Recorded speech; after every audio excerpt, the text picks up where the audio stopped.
Hello everyone, and welcome to my blog Crafty RDH and to my How to Knit series. Today I'm going to show you how to cast your yarn onto your needles in order to start a knitting project. Here I have my needles and my yarn, and in order to begin you're going to create a slip knot with the yarn.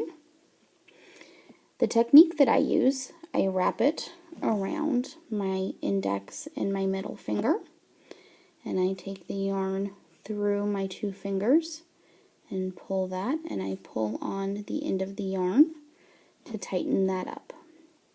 Now you've created a slip knot here.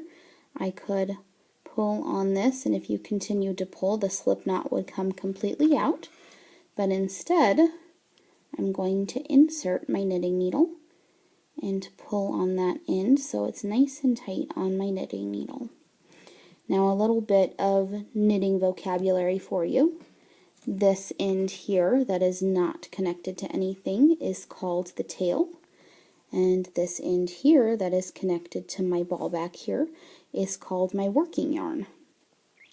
Now I take both of these yarns in order to cast on, and if you just kind of let those hang right there, I insert both my index finger and my thumb in between, and I take the yarn in between at the bottom, in between my ring finger and my pinky.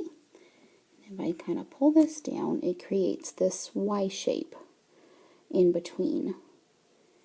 Now first I go underneath the yarn around my thumb, and then I go underneath this yarn that is around my index finger, and this comes in between that loop around my thumb, and then I pull on both of the yarns, and there is my first cast on stitch.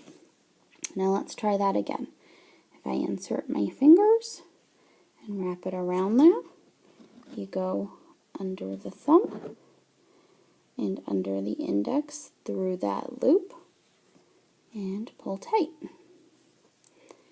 Under the thumb, under the index through the loop and pull tight. Under the thumb and under the index and pull tight.